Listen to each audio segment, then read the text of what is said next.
Hi all, welcome to obviously this interview that I had going for my book launch. This is number one in the start of the series of five, and I wanted to address the concept of Olympic lifting. Obviously, in the gyms these days, if you had walked into a gym 10 years ago, you would have never thought or dreamed of seeing Olympic lifting platform. Today, on the opposite hand, of course, it's commonplace, and it's only becoming more and more common as gym owners, I suppose, try to target and negate the concept of things like CrossFit has done. Obviously, they're the ones that have sort of initiated it and forced the typical corporate club or even common gym owner to provide a service that will sort of match or at least complement what CrossFit offers as well. So with that in mind, we've obviously got bumpers and somewhat reasonable bars to work with in the club. So I wanted to look at some basic Olympic lifting and get some thoughts from someone that is obviously in the game and has plenty of experience to share. So from that perspective, I'd like to introduce you to Linzey Biester. He's a level 3 Australian weightlifting coach, has worked with the Australian junior and youth teams, and of course is the owner of the Gold Coast Weightlifting Club. So thanks, Linzey, for joining us. Thank you so much for having me, Tristan.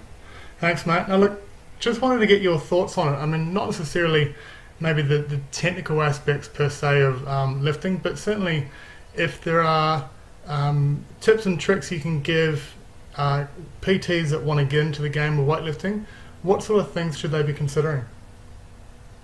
I think the first thing that PTs want to consider is who they want to go and learn off. I think that's really important as far as finding someone with the experience that they wish to acquire or have a good understanding of.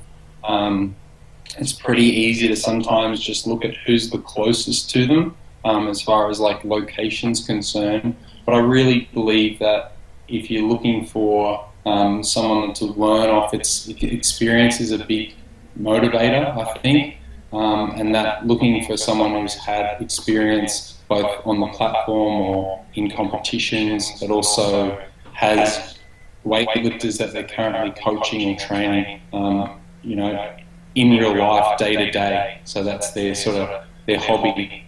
They're not someone that's just potentially maybe just done a course or not much experience. Basically, I'd love to see that people and personal trainers look out into the community of weightlifting and find themselves a good coach or a mentor to learn off. Yeah, sure. I suppose that obviously is in reference to the idea of working more consistently with a coach or a mentor rather than jumping off and doing your level ones and saying, well, cool, now I know how to lift.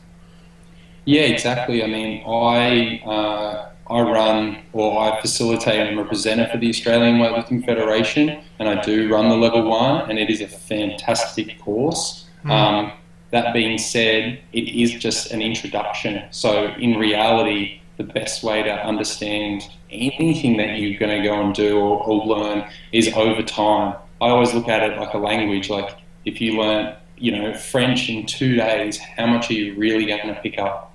It's really over time that you sort of learn and progress, and having someone to talk to in that language makes it mean that you're able to become more fluent in whatever that is. So same thing as Olympic weightlifting. It is a technical sport and movement. So it's the time with someone that's the most important. So, are you willing as a trainer or as a strength professional or a health professional to commit to some period of time to work with a coach or a mentor in weightlifting to get the most out of it, so you can have a good understanding of the lifts, but also then able to then pass that knowledge on correctly. Yeah, sure.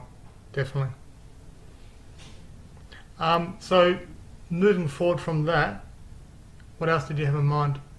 I think a really important factor as a person, I've coached so many, say, PTs over my years, and also strength and conditioning coaches and CrossFit coaches or owners of gyms and those sorts of things. And I think that some of the pitfalls that we have when we're experienced in one domain is that we find it very hard to be a beginner.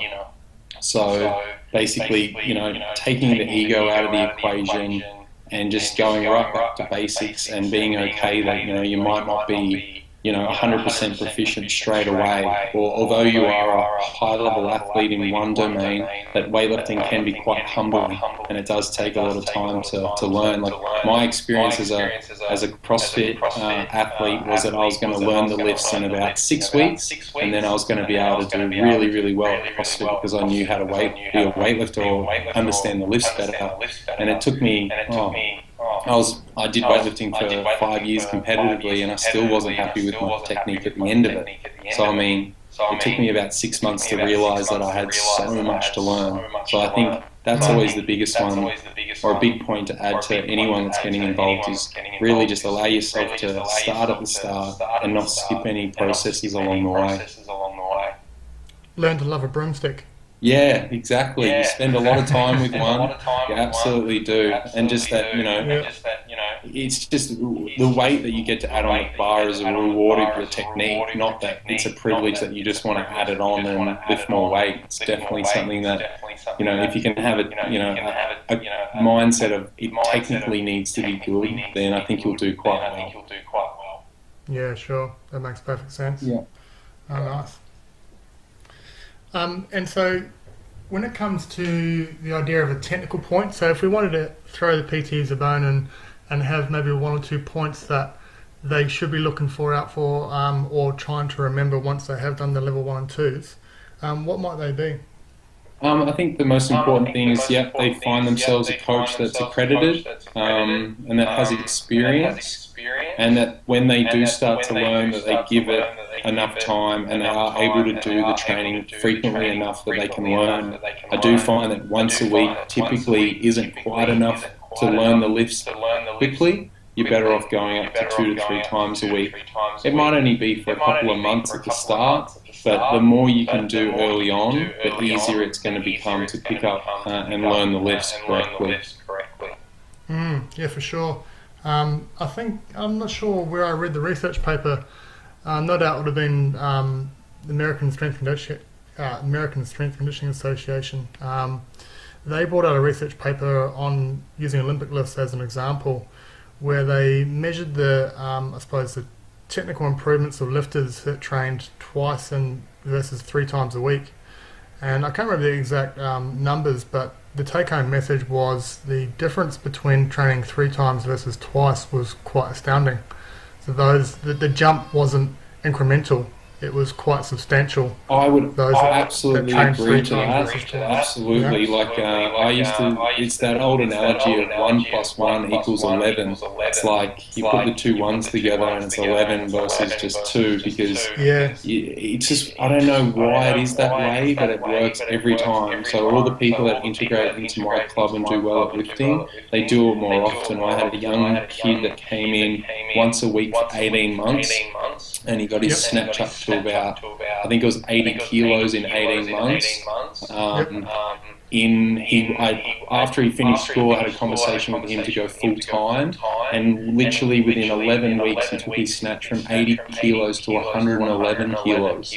Yeah, wow. And it was like, and he also put 25 kilos on his back squat, which he was able to do 2 times through a 12-week cycle. So within 24 weeks he added 50 kilos to his back squat. And I honestly put that down to the fact that he was in the club on a daily basis, refining and learning.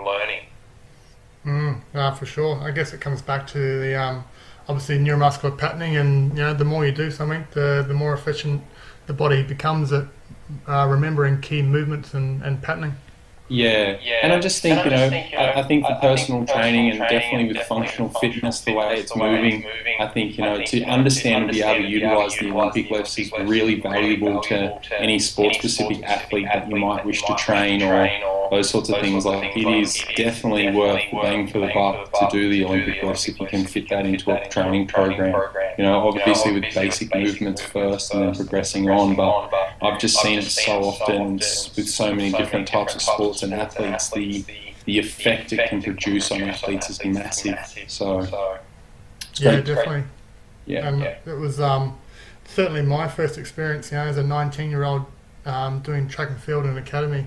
It's the first place we went was the Olympic lists, and I can certainly vouch for that as well. The carryover is huge around the concept and the idea of triple extension, and how much that carries across to the sporting world.